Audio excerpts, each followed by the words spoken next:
You know, there are American heroes who don't like this idea. Neil Armstrong, Gene Cernan have both testified against commercial spaceflight and the way that you're developing it, and I wonder what you think of that. I was very sad to see that, because those guys are, those guys are heroes of mine, so it's really tough. I wish they would come and visit and see the hardware that we're doing here. And I think that would change their mind. They inspired you to do this, didn't they? Yes. And to see them casting stones in your direction. It's difficult. Did you expect them to cheer you on? So they're hoping they would. What are you trying to prove to them? What I'm trying to do is to make a significant difference in spaceflight and help make spaceflight accessible to almost anyone. One of the most difficult choices I have ever faced in life was in 2008. I think I had maybe $30 million left, or $30 or $40 million left in 2008. And I had two choices. I could put it all into one company, and then the other company would definitely die, or split it between the two companies. But if I split it between the two companies, then both might die. When you put your blood, sweat, and tears into creating something, or building something, it's like a child. And so it's like, which one am I going to let one starve to death? I couldn't bring myself to do it, so I split the money between the two. Fortunately, thank goodness, they both came through. What was your biggest failure, and how did that change you? Well, there's a ton of failures along the way, that's for sure. As I said, for SpaceX, the first 3 launches failed, and we actually were just barely able to scrape together enough parts and money to do the 4th launch.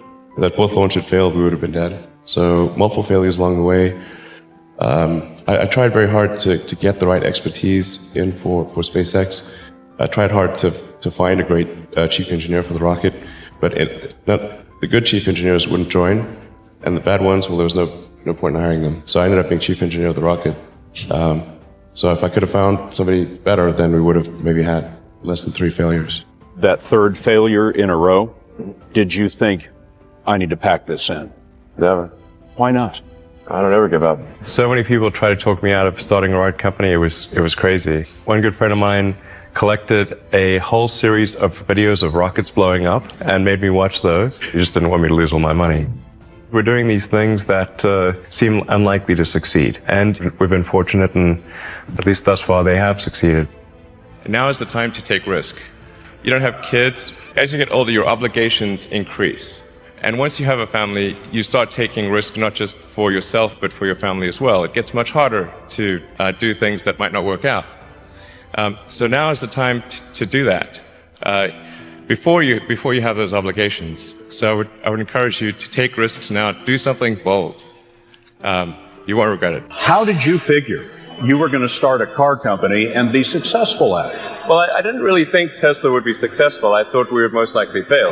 But I thought that we at least could address the false perception that people had that an electric car had to be ugly and slow and boring like a golf cart. But you say you didn't expect the company to be successful, then why try? If something's important enough, you should try, even if the probable outcome is failure.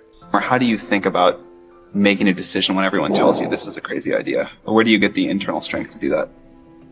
Well, first of all, I'd say I actually think I feel fear quite strongly. So it's not as though I just have the absence of fear. I feel it quite strongly. But there are just times when something is important enough, that you believe in it enough, that you do it in spite of the fear. I think about what technology solution is necessary in order to achieve the particular goal, and then try to make as much progress in that direction as possible. I think being a multi-planet species and being out there among the stars is important for the long-term survival of humanity, and that's one reason. But then the part that I find personally most motivating is that it creates a sense of adventure, and it makes people excited about the future. If you consider 2 futures, one where we are forever confined to Earth until eventually something terrible happens, or another future where we are out there on many planets, maybe even going beyond the solar system, I think that second version is incredibly exciting and inspiring, and there need to be reasons to get up in the morning. You know, life can't just be about solving problems. Otherwise, what's the point? There's got to be things that people find inspiring and make life worth living. When my brother and I were starting our first company, instead of getting an apartment, we just rented a small office and we slept on the couch. And we showered at the YMCA, and we're so hot up we had one computer, so the website was up during the day, and I was coding at night, 7 days a week, all the time. And I sort of briefly had a girlfriend in that period, and in order to be with me, she had to sleep in the office. So work hard, like I mean, every waking hour. That's the thing I would say particularly if you're starting a company. Whatever area that you get into, given that even if you're the best, there's always a chance of failure. So I think it's important that you really like whatever you're doing. If you don't like it, life is too short. If you like what you're doing, you think about it even when you're not working.